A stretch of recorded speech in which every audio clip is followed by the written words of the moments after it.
Hello' বন্ধুসকল, আজি আমি শিকিম জীৱ-জন্তুৰ নাম অসমীয়া আৰু ইংৰাজীত। ব'লা আৰম্ভ কৰোঁ। এইটো হ'ল গৰু। গৰুক আমি ইংৰাজীত কওঁ কাউ। কাউ মানে গৰু।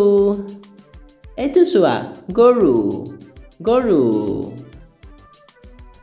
এইটো হ'ল কুকুৰ। কুকুৰক আমি ইংৰাজীত কওঁ ডগ। ডগ ডগ মানে কুকুৰ। এইটো চোৱা, কুকুৰ। এইটো হ'ল ঘোঁৰা। ঘোঁৰাক আমি ইংৰাজীত কওঁ হৰ্চ। হৰ্চ হৰ্চ মানে ঘোঁৰা। ঘোঁৰা ঘোঁৰা মানে হৰ্চ। এইটো হ'ল মেকুৰী। মেকুৰীক আমি ইংৰাজীত কওঁ কেট। কেট মানে মেকুৰী। এইটো চোৱা, মেকুৰী।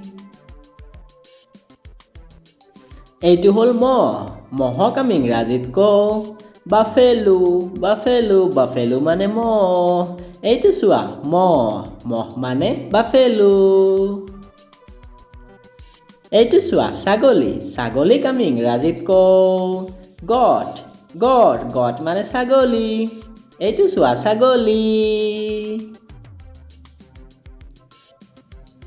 এইটো হ'ল শহাপহু। শহাপহুক আমি ইংৰাজীত কওঁ ৰেবিট। ৰেবিট ৰেবিট মানে শহাপহু।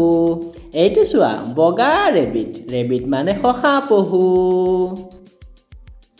শহাপহু। এইটো হ'ল উট।